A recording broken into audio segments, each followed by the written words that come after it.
The Duke of Wexford did not hand Clara Bow a workshop. He handed her 6 tons of rotting slaughterhouse fat, 3 blackened copper vats, a blocked drain, and 28 days before he could seize the last clean well her family owned.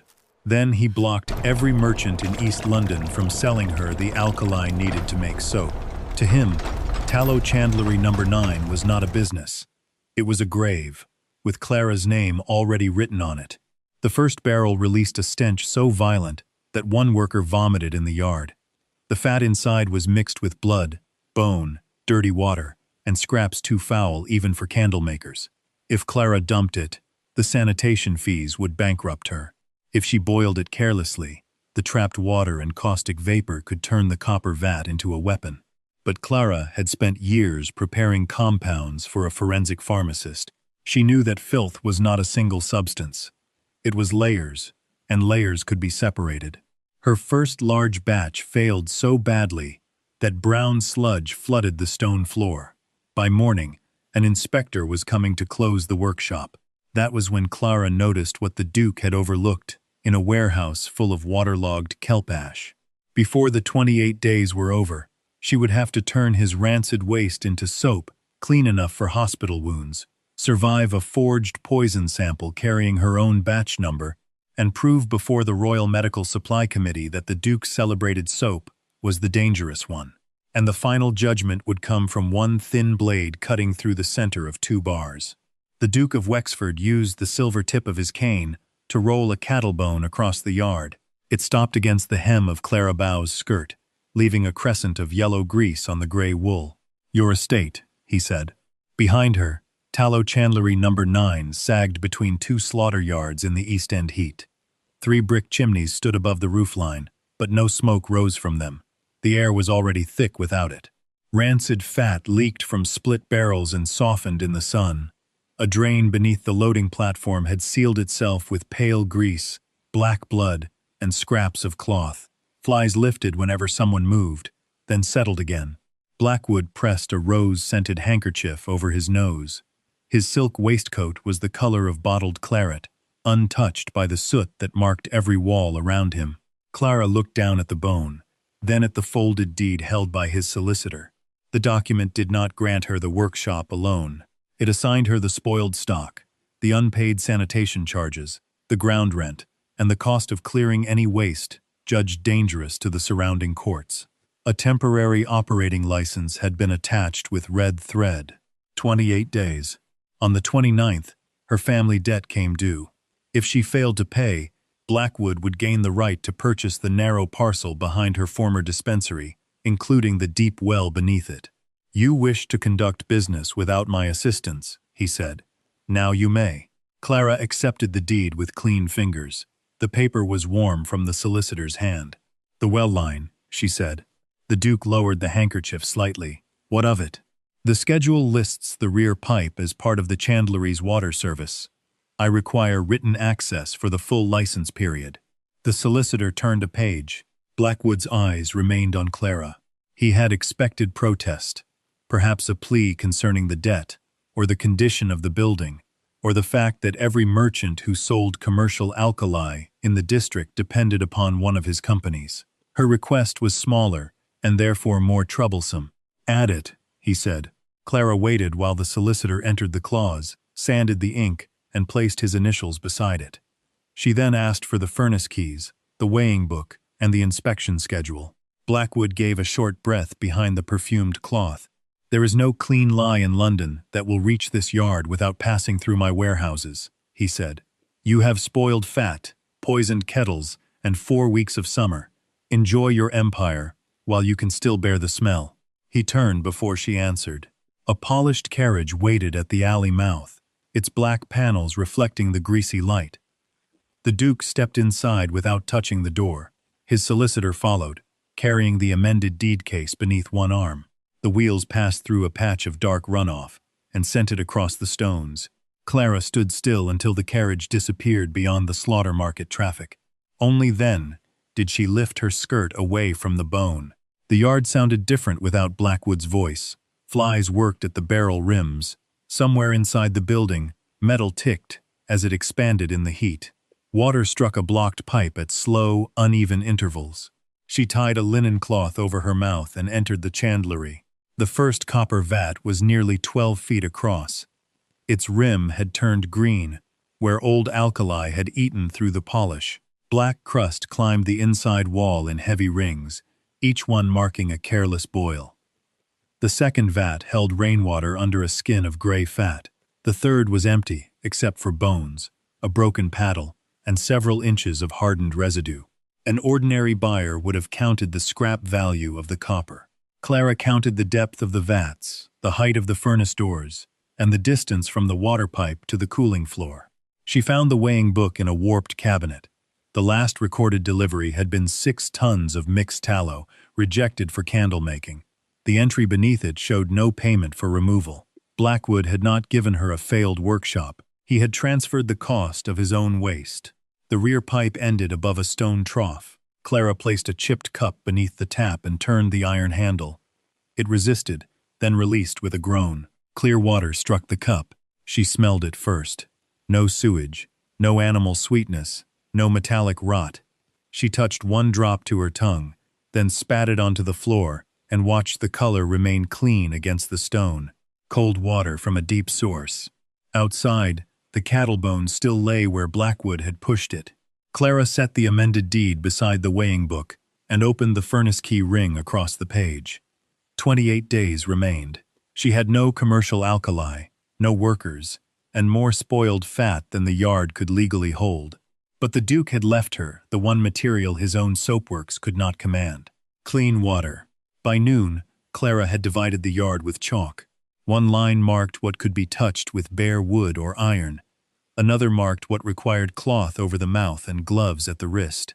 A third enclosed the drain, the leaking barrels, and the stone channel where black water had dried in ridges.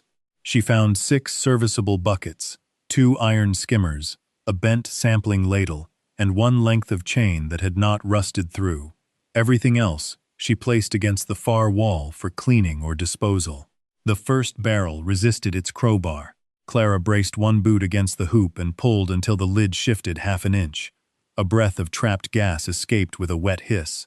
The smell carried old blood, sour fat, and the sweetness of meat left too long in heat. She stepped back, waited for the pressure to fall, then lowered the sampling ladle through the opening. The top layer was pale and soft. Beneath it came red-brown water. The bottom struck bone. She recorded all 3. At the second barrel, she tied the chain around the lid and leaned her weight against it. The links moved, but the barrel did not. "You'll tear the hinge from the stone before you move that." The voice came from the furnace arch. A broad man stood there with one hand resting against the brick. Half his face was drawn tight by old burns. The scar passed from his temple to the corner of his mouth, leaving that side without expression. Soot had settled into the seams of his coat. Clara released the chain. "You are Elias Mercer." "I was. The weighing book lists you as furnace master. The weighing book lists men who have been gone 3 years." He crossed the yard and examined the knot she had used. Without asking permission, he loosened it, ran the chain through the rusted overhead hoist, and tested the wheel with both hands. The pulley answered with a grinding sound. "The beam will hold," he said. "The hook may not." He wedged a block beneath the barrel, shifted its weight, and raised it 3 inches. Clara saw the strain move through his shoulders, but the load remained under control. She did not offer to help lift. Instead, she slid a timber brace beneath the base and checked the cracked hoop near the bottom. "Lower it slowly," she said. "The left stave is carrying more than the iron." Elias looked at the barrel, then at her. He lowered it. The hoop split after the weight settled, not before. For the next 2 hours, they opened barrels without moving them farther than necessary. Elias handled the hoist and heavy lids. Clara drew samples into marked jars and weighed each against an empty measure. The numbers were worse than the smell. Some barrels held nearly a quarter water and tissue. Others contained cloth, splintered bone, and handfuls of salt, already blackened by blood. One had been filled with scraps, too poor, even for rendering. Blackwood's men had mixed valuable tallow with refuse until the cost of separation exceeded the value of the whole. Elias watched Clara write. You still think you can boil it? Not as it stands. That answer cost other owners a week. It cost me one morning. She moved to the first copper vat and pushed a thin iron rod through the crust along its inner wall.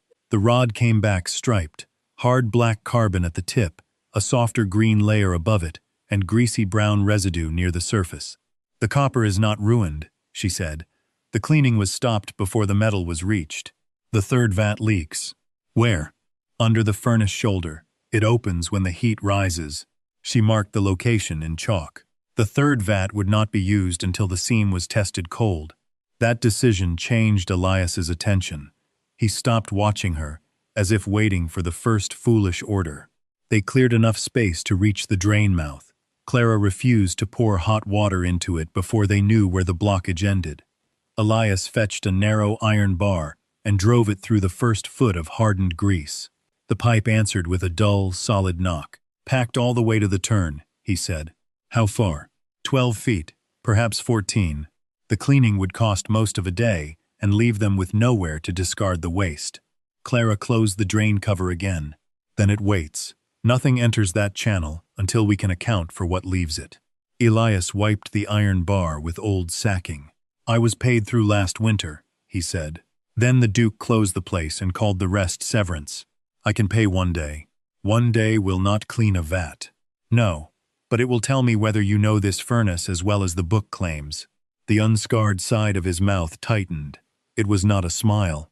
I know where it draws too hard. I know which door warps when the bricks are hot. And I know what happens when a gentleman orders more flame because his delivery is late. His hand moved briefly toward the scar, then stopped. Clara counted out the day's wage from the coins remaining in her purse and placed it on the dry end of the work table. No vat is heated until you approve the draft, she said, and no load is lifted without the hoist. Elias looked at the coins but did not take them. What will you make lye from? Clara had no answer yet. They searched the rear stores before dusk. The first room held broken molds and mouse-eaten sacks. The second contained damp timber. In the third, beneath a collapsed tarpaulin, they found a wall of gray blocks stacked to shoulder height. Elias struck one with his boot. Kelp ash, wet through, worthless. Clara broke a corner away with the sampling hammer. The inside was damp and dark, but a pale mineral crust had formed through the fracture. Small crystals caught the last light from the doorway. She touched one with the tip of the iron rod, then smelled the damp ash beneath it. Not clean alkali, not yet, but not worthless. Behind her, Elias finally picked up the day's wage.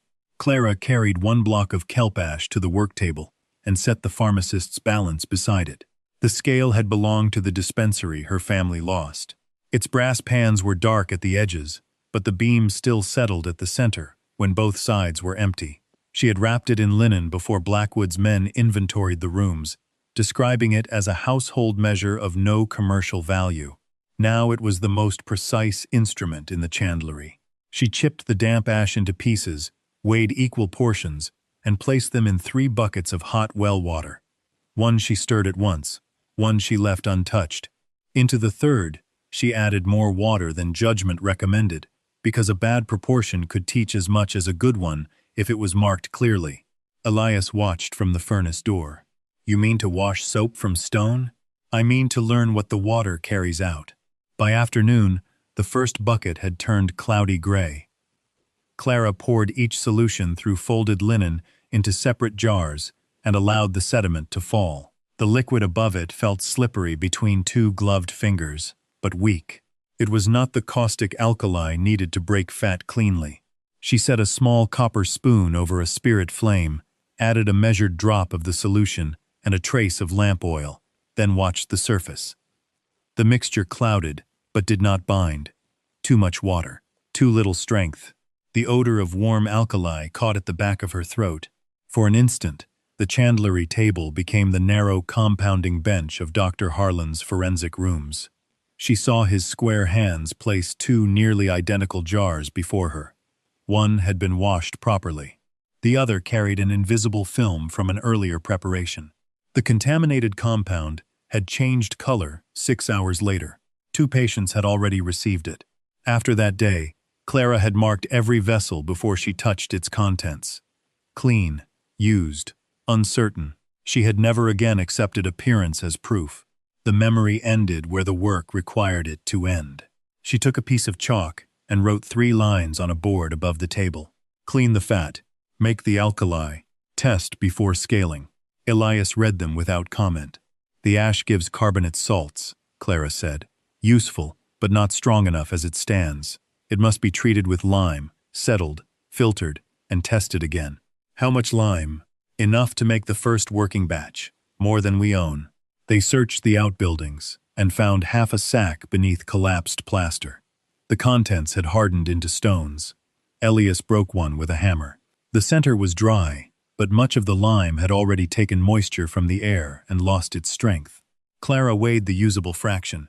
It would serve for trials, not production. She spent the next day cleaning 2 small iron vessels rather than attacking the copper vats. Elias scraped carbon from the first furnace throat with a flat chisel while she boiled the vessels in well water and ash, rinsed them, then marked one for alkali and one for fat. The delay cost them a full day of the license, but using one contaminated pot could cost the remaining 26. Near dusk, Clara mixed the clearest kelp solution with a measured portion of slaked lime. A pale sediment formed slowly. She stirred until her shoulders burned, then allowed the vessel to settle, while Elias adjusted the broken shutter over the drying floor. The liquid drawn from above the sediment behaved differently. A drop on a feather softened the oily surface. A small sample warmed when mixed with prepared fat. The lamp oil test turned cloudy, then held together at the edge of the spoon. Not proof, but progress. They needed fresh lime before they could make enough alkali to clean even 1 barrel of tallow. The nearest builder's yard stood 2 streets beyond Blackwood's candle warehouse. Clara carried a written order there the following morning. The merchant read her name, looked toward the warehouse roof, and folded the paper without entering it in his book. I cannot supply number 9. You have 12 sacks beneath canvas. They are promised. To whom? His eyes moved past her shoulder. A clerk from Blackwood's warehouse stood across the street, pretending to inspect a wagon wheel. The merchant returned Clara's order. No lime, no soda ash, no potash, not for cash, and not on credit. When Clara returned to the chandlery, Elias was waiting beside the 3 words on the board. She placed the untouched coins on the table. The Duke has closed the chemical yards, she said. Elias looked toward the wet kelp ash stacked in the rear store. Then your 3 orders end at the second. Clara picked up the hammer used to break the hardened lime. No, she said. They become more expensive. The builder with the lime lived above his yard and disliked Blackwood more than he feared him. Clara learned this from the white scars across his hands. Mr. Pike had spent 20 years repairing chimneys for factories that delayed payment until men were too hungry to argue. He would not sell her a full sack. That would appear in his accounts. But he had 2 tubs of old lime scraped from a demolished wall, mixed with grit and useless for fine plaster. Clara offered to clean his measuring tools, remove the grease from 3 mortar pans, and test the remaining lime before taking any. Pike agreed, because no ledger was required. By noon, Elias had hauled the tubs to number 9 on a handcart.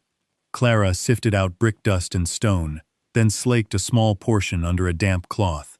Much of it was spent.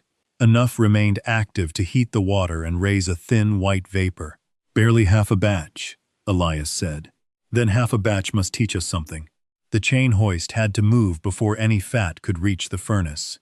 Its upper wheel had frozen around the axle, and one link near the hook had opened under old strain.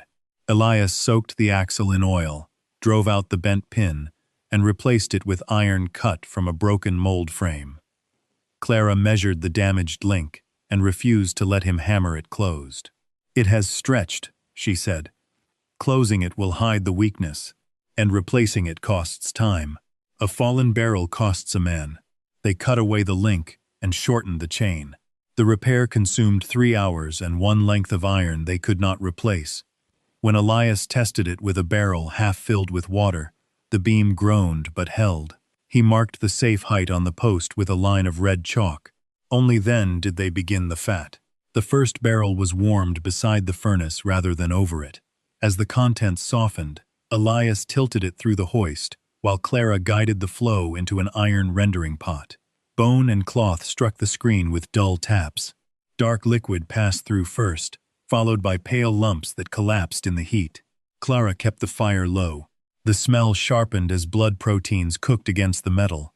Elias opened the upper draft, but not the lower one. Smoke drew toward the chimney instead of settling under the roof. They skimmed foam, removed fragments, and poured the rendered fat through linen into a clean vessel. The cloth clogged after several minutes. Clara could either replace it and lose material, or scrape it and risk forcing impurities through. She discarded it. Elias watched the stained bundle fall into the waste tub. That was half a yard of good linen, and one pot of bad fat avoided. The filtered tallow cooled into a gray-gold disc. It still carried a sour odor, but no visible blood remained. Clara cut through the center. Water had collected beneath it in a dark layer, more than she expected. She reheated the fat with clean brine, stirred, and allowed it to separate. The second water came away brown. The third was lighter. Each washing consumed fuel they had planned to reserve for the alkali. By dusk, one barrel had become less than 2/3 of its original weight. That loss was honest. Clara wrote it in the weighing book. The kelp solution and prepared lime had settled by then. She drew off the clear upper liquid and tested it against a spoonful of the washed fat. The mixture warmed and thickened along the edge. Elias brought the small vat to heat. For the first hour, the surface remained smooth. Clara added alkali in measured portions, waiting between each one. The fat clouded, then formed heavy folds behind the paddle. A sharp vapor stung her eyes despite the cloth tied over her mouth. "Lower draft," she said. Elias closed it by one finger's width. The boil slowed. Clara believed the mixture was ready before it was. She had judged the surface, not the water still trapped beneath it. When Elias lifted the paddle, a pocket of liquid burst from below. Brown foam climbed the side of the vat and spilled over the rim. He shut the lower draft completely. Clara threw sand across the wet stone and pulled the receiving trough into place. The overflow stopped before it reached the drain, but a quarter of the batch lay steaming on the floor. What remained in the vat separated as it cooled. Oily curds floated over black water. Nothing hardened. Elias leaned the paddle against the wall. "You used too much fire?" "No." "Too much alkali?" Clara pressed the flat of the spoon against one curd. Water bled from it. Too much impurity, and too much water left in the fat. She did not blame the lime, the furnace, or the barrel. She entered the failure beneath the day's weights and crossed out the expected yield. Then she ordered the spoiled mixture into the waste tubs. Elias looked at the lost fuel, the ruined linen, and the black liquid cooling below the curds. You could scent it and sell it soft. It would burn someone. That answer held him longer than the failure had. The following morning, he arrived before Clara and relit the furnace. On the table beside her notes lay the remaining coins for his week's wages. He had taken only one day's payment. "The fire draws cleanly now," he said. "We may as well learn the rest." The remaining lime would support one serious attempt. Clara could divide it among several small trials and learn more, but the temporary license had already lost 9 days. The orphan house needed soap before the next inspection round, and the furnace consumed coal, whether a vat held 20 gallons or 200. She chose a middle course. 1 barrel of tallow was warmed, strained, and washed 3 times with hot brine. Elias kept the rendering pot below a hard boil, while Clara removed every clot that rose through the gray foam. By the final washing, the water beneath the fat was no longer black.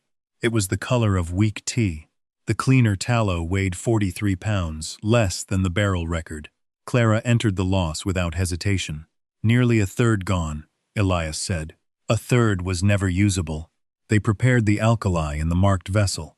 Clara leached the damp kelp ash with hot well water, settled the liquid, treated it with the best portion of Pike's lime, and filtered it twice through linen. Each step reduced the volume. What remained was clear enough to show the copper measure beneath it, and strong enough to heat a test portion of fat without leaving free oil at the edge. She refused to trust that test alone.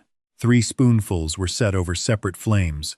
One received too little alkali, one the calculated amount, and one a measured excess. The middle sample thickened evenly and cooled without weeping oil. Only then did Elias open the furnace. The cleaned fat entered the first small vat in 4 loads. He controlled the hoist and the fire. Clara controlled the additions. She poured the alkali by weight, never by appearance, and waited for each portion to disappear before adding the next. The mixture changed slowly. At first the paddle moved through clear fat. Then the surface turned cloudy. Heavy folds formed behind the wood and settled back with a dull, wet sound. The sharp vapor caught Clara's eyes and throat, but no hidden water pocket burst from beneath. When the mass held a line for several seconds after the paddle passed, Clara added the first measure of coarse sea salt. The grains struck the surface with a dry hiss. For a moment, nothing happened. Then the heavy mixture loosened. Small bubbles collapsed across the vat with quick, brittle pops. Pale curds gathered around the paddle while a darker liquid opened between them. Elias leaned over the rim. "It is breaking. It is separating." Clara added the second measure. The soap tightened into soft, cream-colored grains and rose. Beneath it, the spent liquid darkened with dissolved salts, excess water, glycerol, and the impurities the earlier filtering had missed. She lowered a shallow copper skimmer into the upper layer. The curds trembled but held together. They transferred them into a clean vessel, added fresh well water, and boiled again. The first graining had removed the worst of the contamination. It had not produced a finished soap. Clara repeated the salt addition in smaller portions, until the lower liquor ran brown instead of black. Fuel became the next danger. Only 2 baskets of coal remained beside the furnace. Elias could keep the second boil hot enough to separate, or save half the coal for drying the molds. "If the grain fails, there will be nothing to dry," Clara said. He fed the furnace. By midnight, the soap floated as one dense cream layer. Clara cut into it with the edge of the skimmer. No dark water followed the blade. No free oil spread across the cut. They lifted the soap into shallow wooden molds and covered them with linen. The chandlery cooled around them. At dawn, Clara pressed one corner with her thumb. The surface yielded, then returned. She cut the first slab into bars while Elias counted. The color was not pure white. It was pale, ivory, with no black streaks and no wet pockets. The bars carried a faint, clean scent from the washed fat itself. Clara added no perfume. There was nothing left to hide. 312 bars survived the cutting. She tested one in cold well water.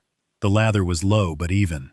It removed grease from a strip of linen without roughening the fibers. On a piece of cured hide, it left no swollen edge.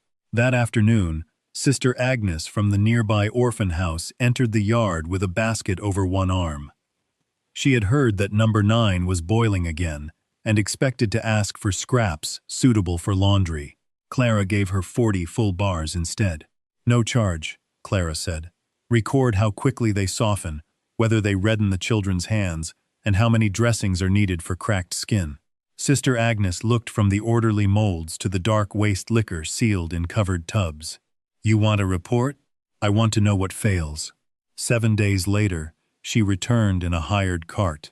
The basket had been replaced by a written order for 50 crates. Beneath it lay enough advance payment to buy coal for another week. Sister Agnes placed one used bar on the table. Its edges were rounded, but it had not collapsed into paste. "The children stopped hiding their hands from the wash basins," she said. Before sunset, one of the remaining bars had been wrapped in clean paper and carried to Blackwood's London office. The Duke turned it once beneath the light, pressed his thumbnail against its hard ivory surface, and asked who had supplied Clara Bow with alkali. Clara did not celebrate the orphan house order. She numbered it. Each crate received the batch mark, cutting date, tallow weight, alkali measure, and the number of times the soap had been grained. 1 bar from every batch remained at number 9. A second went into a sealed paper packet for Sister Agnes. A third was set aside for any inspector willing to test it. Elias watched her press the numbers into the damp corners with a brass stamp. "You have sold the soap," he said. "Why keep what cannot be sold?" because the next batch must agree with the first. The 50-crate order bought coal, salt, and wages for 3 former chandlery workers. Clara rehired them one at a time. She did not promise permanent work. She showed them the clean zone, the waste line, the covered tubs, and the furnace rule. If Elias closed the lower draft, no one opened it without his consent. One man laughed at receiving safety orders from a woman in an apron. Elias handed him a shovel and told him to clear the spoiled fat from the drain without stepping across Clara's chalk line. The man stopped laughing before noon. Production grew, but Clara refused to grow it quickly. The tallow was weighed before washing and after. The dark water from every cleaning was measured. Kelp solution was settled in marked vessels. Alkali entered the vat in portions small enough to correct. Salt was recorded by the scoop, not thrown by instinct. She added no scent until the soap had passed its first cutting test. Then she distilled thyme, rosemary, and lavender in a narrow copper still recovered from the dispensary. The herbs did not make the soap safe. They gave the finished bars a mild, clean odor after safety had already been established. The distinction mattered. A physician from St. Jude's Charitable Hospital arrived 10 days after Sister Agnes's second order. Dr. Samuel Reed was thin, badly rested, and carried one of Clara's bars wrapped in a surgical cloth. "We use this in the women's ward," he said. Clara looked at the cloth before the soap. A faint brown stain marked one corner. "For laundry? For hands." He explained that the hospital's regular yellow soap left the nurses' knuckles red and split. Several had begun rinsing with water alone to avoid the burning. One ward sister had purchased Clara's soap from the orphan house and divided it among the washstands. "The women complain less," Reed said. "That is not why I came." He opened his case and removed 2 narrow boards covered with penciled marks. One recorded fevers and swelling in a surgical ward that still used Blackwood soap. The other covered a smaller room where nurses had washed with Clara's bars for 11 days. The second board held fewer marks. Elias stood near the furnace, listening without pretending not to. "How much fewer?" Clara asked. "Enough to trouble me, not enough to prove anything." "Then do not call it proof." Reed studied her. Most manufacturers would have taken the numbers to a newspaper before the doctor reached the street. Clara asked which patients had been counted, whether the same water had been used, and whether the dressings came from the same laundry. Reed could answer only half. She turned the boards over and drew 2 columns. "For 14 days, she said. "Choose wards with similar procedures. Use boiled water in both. Keep the old soap in one and mine in the other. Record redness, fever, swelling, and discharge at the same hour each day. You understand that no committee will accept this as a medical trial. They may accept it as a reason to inspect." Reed agreed to the comparison. Clara supplied the hospital from 3 separate batches. Each delivery carried a sealed matching sample. She instructed the ward sister to report any bar that softened too quickly, smelled of free fat, or stung damaged skin. At number 9, the experiment changed the work. A spoiled crate would no longer mean lost money alone. It could damage hands already broken by labor, or contaminate cloth used against an open wound. Clara reduced each boil by 1/6 so the workers could wash and grain the soap more evenly. The decision cost them nearly 200 bars a week. It also produced 4 successive batches with the same weight, hardness, and cutting surface. On the 14th evening, Dr. Reed returned. He placed the 2 completed boards beside Clara's batch book. The first ward had recorded 12 cases of inflamed or suppurating wounds. The ward using Clara's soap had recorded 5. The figures did not establish a cure. They did establish a difference no careful physician could ignore. Reed signed a request for the Royal Medical Supply Committee to examine number 9's process. The letter had not yet left the yard when a carter arrived without his wagon. He removed his cap. "Your lime has been stopped at the wharf," he said. The salt merchant canceled as well. "Every carrier on the eastern route has been warned that hauling for this place will cost him Blackwood's business." Elias looked toward the coal bins. Clara looked at the 4 sealed batch samples lined in order on the shelf. The soap had become repeatable. That made it dangerous. The first carrier refused Clara before she finished naming the address. The second listened, glanced toward Blackwood's candle warehouse, and doubled his price. By the end of the morning, 3 carts stood idle in the lane while number 9 salt remained at the wharf. The lime was held under a clerical dispute no one could explain. A notice from the hospital board arrived before noon, suspending public purchases from any supplier without full medical certification. Blackwood had closed his hand around the workshop without entering it. Clara spread the remaining stores across the weighing table. 11 sacks of salt, less than 2 tubs of usable lime, coal for 6 full furnace days, perhaps 8 if Elias reduced the draft and accepted longer boils. The orphan house order could still be filled. The hospital batches could not. "We stop 1 vat," Elias said. "We stop 2. He looked toward the workers waiting near the molds. "Then half of them go home." "No, we shorten the week and pay all 3. The advance money would not survive that decision. Clara knew it before she made it. Keeping trained hands mattered more than forcing one final large boil from exhausted supplies. She called the workers to the chalkboard and changed the process. No barrel entered the rendering area without a sample jar. No finished bar left without a batch mark. Waste moved toward the eastern wall. Clean molds moved west. One man handled raw tallow and never crossed into cutting work until he had washed and changed his apron. Elias received the furnace key in front of them. "If he closes a draft," Clara said, "no order from me opens it again." The youngest worker glanced at Elias's scar and nodded first.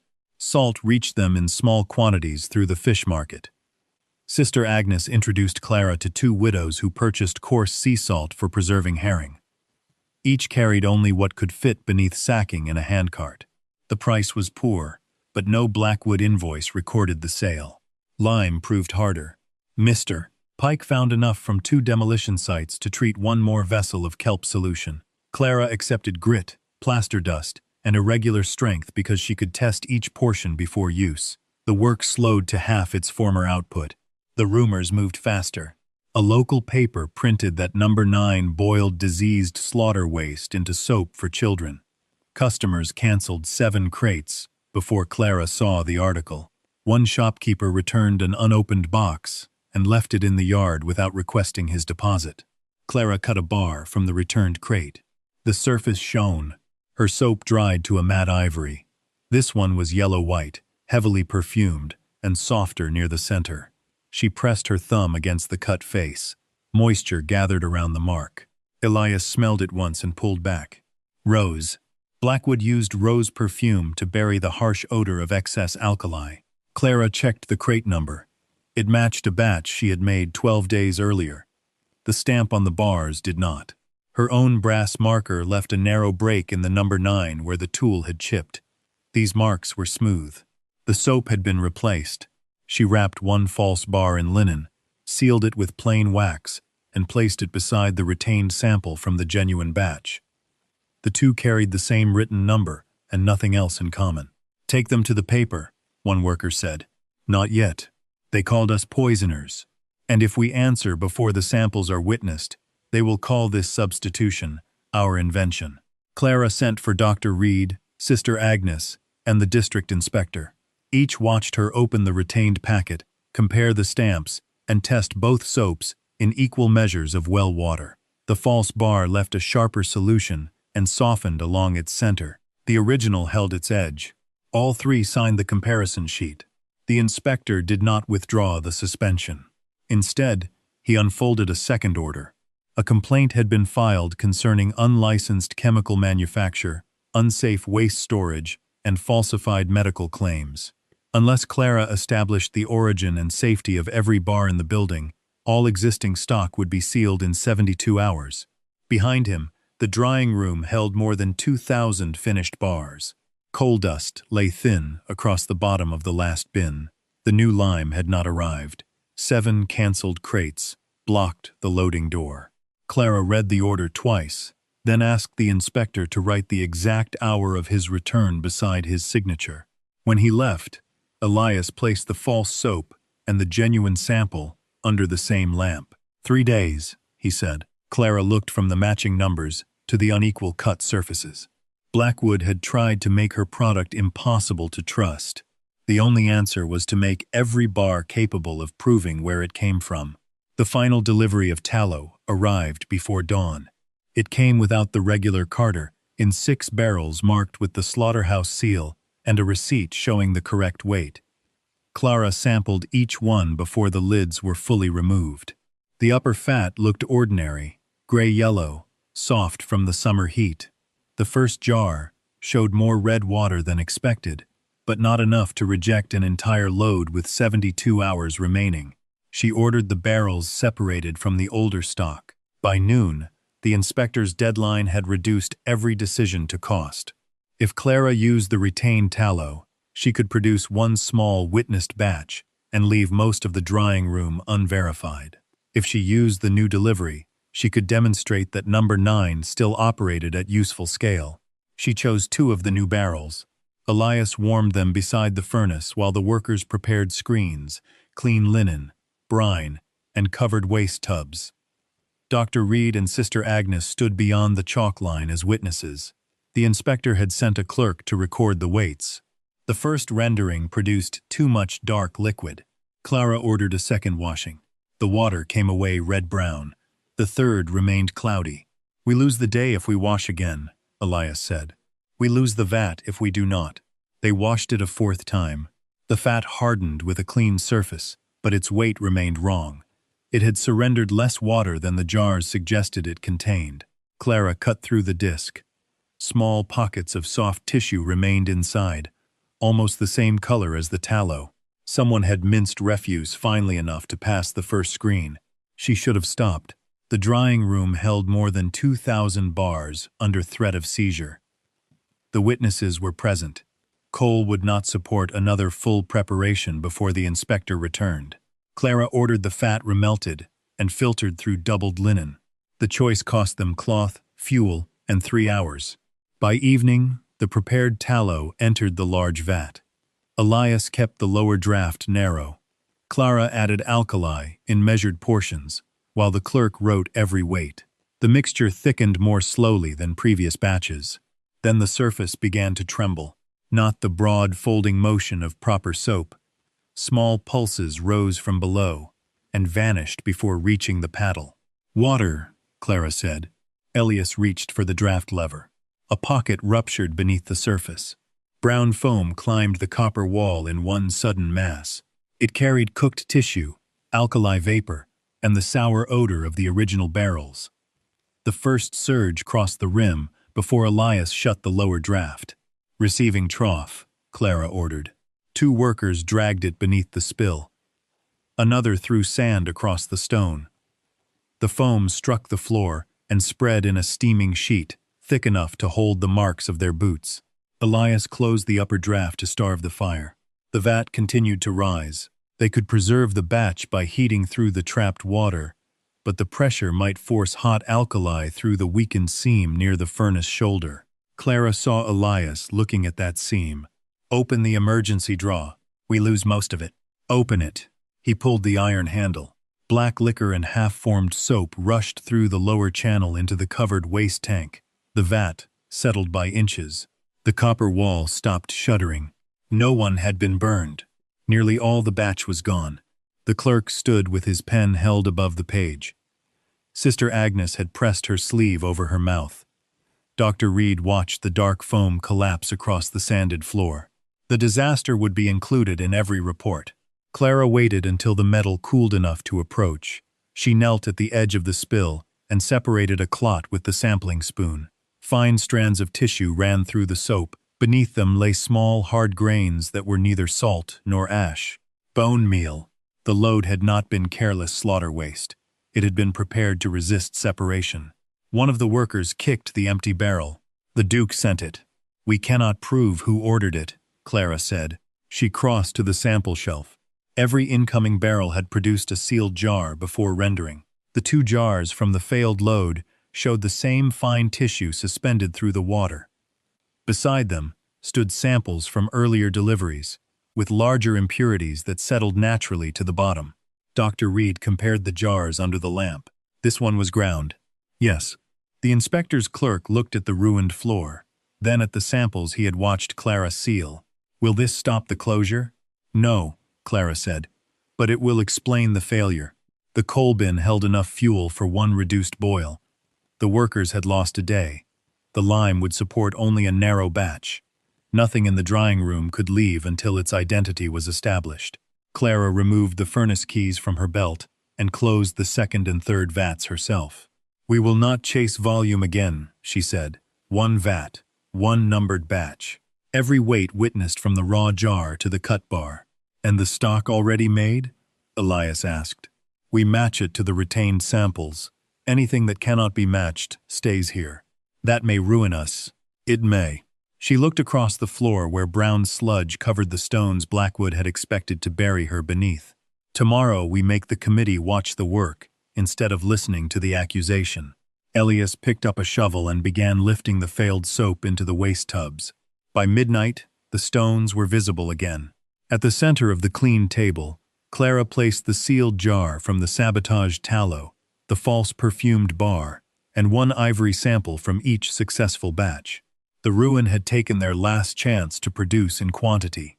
It had also left the entire method of attack where witnesses could see it. The Royal Medical Supply Committee met in a chamber above St. Jude's receiving hall. Blackwood arrived first. His table had been covered in green cloth and arranged with yellow soap cut into perfect rectangles. Each bar carried his crest. Rose perfume filled the room before anyone touched the samples. Two clerks stood behind him, with certificates from hospitals that had purchased from his companies for years. Clara entered with one handcart. Elias pushed it while Dr. Reed and Sister Agnes walked beside him. The cart held no polished display. It carried sealed jars of raw tallow, retained batch samples, the false perfumed bar, the hospital boards, and 3 stacks of ivory soap marked by date. Blackwood raised his handkerchief. "You have brought the odor with you." Clara placed the sabotaged tallow sample beneath the committee lamp. "I brought the material delivered under your slaughterhouse seal." The chairman refused argument. He ordered both suppliers to submit their products to the same tests. Equal shavings were cut from one Blackwood bar and one from Clara's latest witnessed batch. Each was dissolved in the same volume of boiled water. The Duke's solution turned the vegetable indicator a violent blue-green. Clara's changed it only slightly. A surgeon dipped narrow strips of prepared hide into both bowls. The strip in Blackwood's solution curled along the edge. Its surface became rough beneath the forceps. The other remained flexible. "Concentration may vary by bar," Blackwood said. "A single sample proves nothing." "I agree," Clara said. Elias uncovered the retained bars. They came from 3 different weeks, each sealed before the dispute began. The committee selected one at random from every packet. All 3 produced nearly identical indicator colors. All 3 held their shape in water. None released a ring of free oil. Then the false bar was opened. Its written batch number matched Clara's record. Its stamp did not. Under magnification, the committee saw the smooth number 9 beside the chipped mark left by Clara's brass tool on the genuine sample. Dr. Reed signed the comparison. Sister Agnes signed beneath him. The district inspector's earlier signature appeared on the same sheet. Blackwood's face did not change, but he stopped using the handkerchief. The chairman called for the hospital records.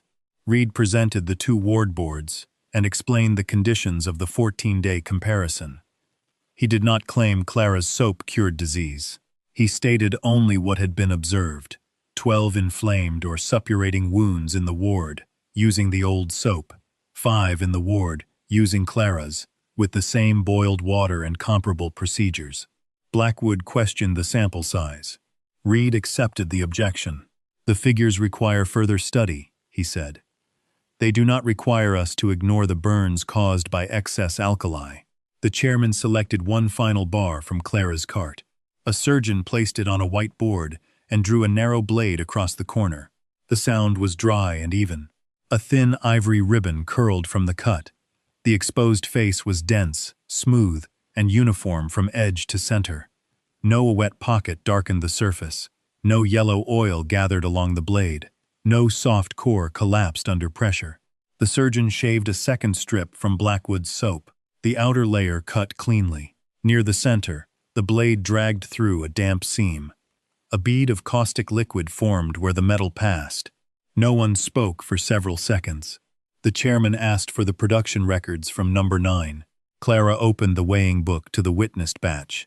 Raw weight, washed weight, lime treatment, alkali portions, salt measures, graining times, final yield, and rejected material appeared in separate columns.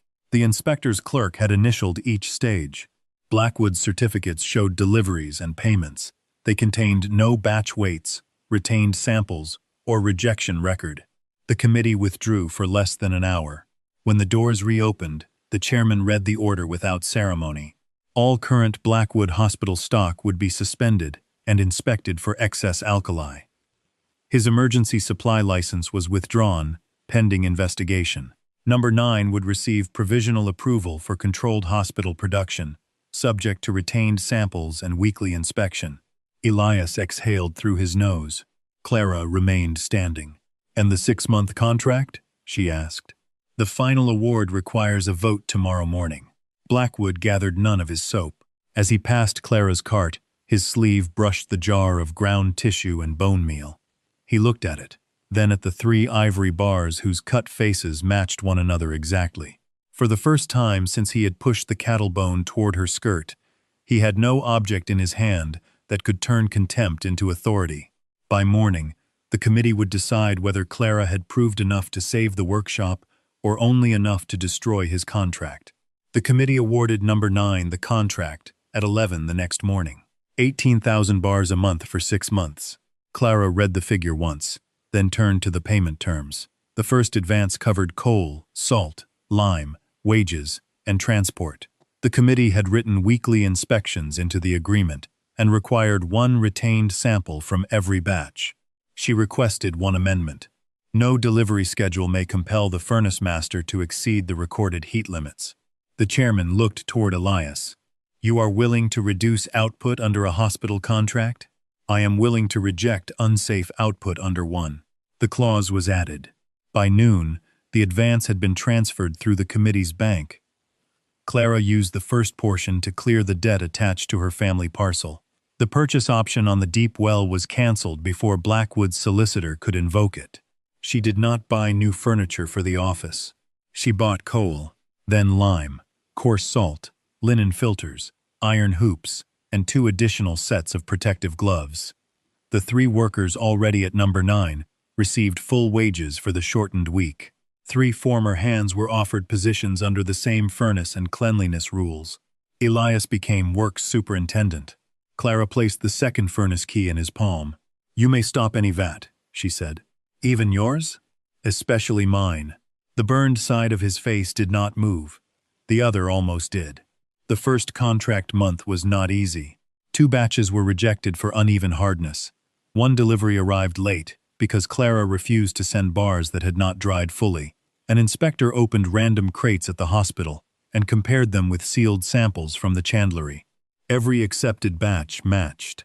The weekly records began to form a pattern: washed tallow weight, alkali strength, salt used, rejected material, finished yield, wages paid, crates delivered.